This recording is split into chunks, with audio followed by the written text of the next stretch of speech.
Livro O Poder da Esposa que Ora, capítulo 21, Seu casamento. Antes de me casar, uma das qualidades que eu sabia que desejava em meu marido era um forte desinteresse pelos esportes. Eu detestava a ideia de passar o resto da minha vida com alguém que ficasse o tempo inteiro no sofá, com o controle remoto na mão, assistindo futebol, beisebol, basquete e golfe. Uma das coisas que eu mais admirei em Michael quando começamos a namorar foi que ele nunca falava de esportes quando estávamos juntos. De fato, até afirmou que isso o entediava. Você pode imaginar como fiquei chocada quando, vários anos depois do nosso casamento, ele se tornou não apenas interessado em esportes, mas obcecado? Se o seu time favorito perdia, a família toda tinha de sofrer com ele. Quando ganhava, todos ao seu redor ficavam surdos com seus gritos. Ele não se contentava em ver um jogo ocasionalmente. Tinha de assistir a todos. Não era também um espectador passivo, pois se vestia com a camiseta e o chapéu do clube e pulava a cada gol ou ponto. Tentei ir a alguns jogos com ele, mas percebi que para mim havia mais emoção no cachorro-quente. Tentei assistir ao programa de esportes na TV, mas o tédio foi demais para mim. Cedi ao ressentimento ao ver que, para ele, parecia mais interessante assistir a um evento esportivo do que passar tempo com a família. Não foi senão anos mais tarde, quando comecei realmente a orar sobre o nosso casamento, que as coisas mudaram. Por alguma razão que não posso compreender, Deus não apagou o interesse de meu marido pelos esportes como eu lhe pedira em oração. Em vez disso, o Senhor me deu paz e uma nova perspectiva sobre o assunto. Fizemos um acordo, pelo qual eu não pressionaria a abandonar os esportes, se ele não fizesse pressão sobre mim para fingir interesse. Eu não o acusaria de haver usado uma tática mentirosa antes de nos casarmos, se ele tivesse a mesma cortesia comigo. Esse pode parecer um assunto menor num casamento, mas essas coisas vão se acumulando e passam a ser essenciais para determinar se a união continua ou desmorona. Orar por todos os aspectos de um casamento mantém afastada a ideia de divórcio. Não devemos então negligenciar as questões importantes, mesmo que pensemos que elas não se aplicam a nós. Desde o dia em que nos casamos, orei para que não houvesse divórcio nem adultério no futuro. Embora não houvesse nenhum problema desse tipo em nossas famílias, o divórcio e o adultério haviam saturado de tal forma a nossa cultura e o negócio em que estávamos que eram praticamente esperados em alguns círculos. Orei para que Deus preservasse o nosso casamento dessa destruição. Ele tem sido fiel em responder a essas orações. O casamento é bom quando duas pessoas entram nele com o compromisso mútuo de mantê-lo forte, sem levar em conta as circunstâncias. Porém, é comum o casal ter ideias pré-concebidas sobre quem é o outro e como a vida conjugal deve ser. E então a realidade os atinge. É nesse momento que o reino deles pode dividir-se. Você tem de orar continuamente para que todas as expectativas irreais sejam expostas e todas as incompatibilidades sejam niveladas, a fim de que possam crescer juntos em unidade de espírito, em compromisso e em intimidade. Ore para que seu casamento haja um lugar para a concordância, a fim de que Deus possa estar no seu meio. Mateus 18, 19 e 20. Se qualquer de vocês já foi casado antes, ore para que nenhum resíduo seja levado para o seu casamento atual.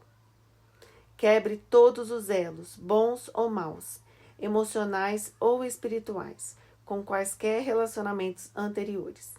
Você não pode avançar para o futuro se tiver um pé no passado.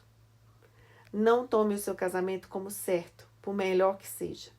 Aquele, pois, que pensa estar de pé, veja que não caia. 1 Coríntios 10, 12. Ore para que a sua união seja protegida de qualquer pessoa ou situação que possa destruí-la. Peça ao Senhor que faça o que for necessário para manter intacto o casamento, mesmo que seja lançar um raio sobre um de vocês quando pensarem em desistir. Ore para que Deus faça de seu casamento uma fonte de alegria e vida para ambos, e não uma rotina, um espinho, um pesadelo, uma irritação ou uma condição temporária. Oremos. Senhor, oro para que proteja o nosso casamento de tudo que possa prejudicá-lo ou destruí-lo. Guarde-o do nosso próprio egoísmo e negligência, dos planos e desejos malignos de outros e de situações pouco sadias ou perigosas. Que não haja, hoje ou no futuro, pensamento de divórcio ou infidelidade em nosso coração. Livre-nos das mágoas e das lembranças passadas, assim como dos laços de relações anteriores e de expectativas irreais a respeito um do outro. Oro para que não haja ciúmes entre nós, ou a baixa autoestima que os precede. Que nada entre em nosso coração e em nossos hábitos que venha ameaçar o casamento de alguma forma. Especialmente influências como bebida, drogas, jogo, pornografia, luxúria ou obsessão. Faça com que nos unamos em um laço de amizade, compromisso, generosidade e compreensão. Elimine a nossa imaturidade, hostilidade ou sentimentos de desajuste.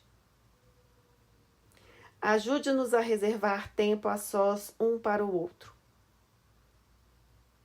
a cultivar e renovar o casamento e a lembrar a nós mesmos das razões por que nos casamos. Oro para que, diga o nome do seu marido, seja tão dedicado ao Senhor que o seu compromisso comigo não vacile, apesar das tempestades que possam vir. Oro para que nosso amor mútuo se fortaleça a cada dia, para que jamais deixemos a herança de divórcio para nossos filhos. Em nome de Jesus, amém. Instrumentos de poder. Melhor é serem dois do que um, porque tem melhor paga do seu trabalho, porque se caírem, um levanta o companheiro.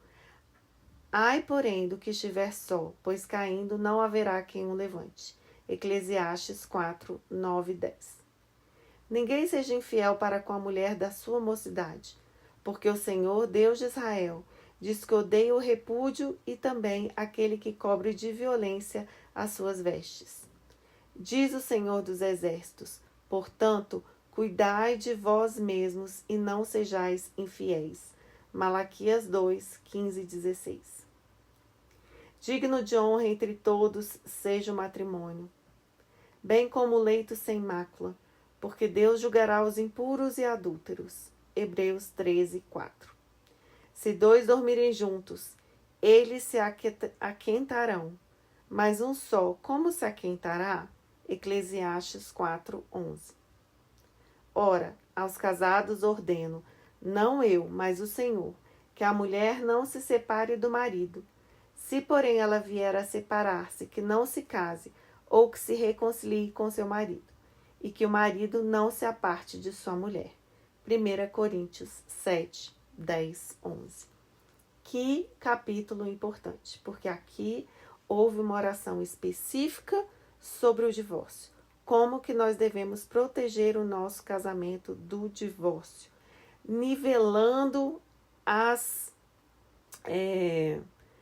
como é que ela falou aqui? Ela falou em estar... Se há diferença entre nós, que isso seja nivelado. Ou seja, um cede de um lado e o outro cede do outro. Vai ter que ter um nivelamento. Vai ter que ter um acordo. Essa é a primeira coisa para espantar a ideia de divórcio.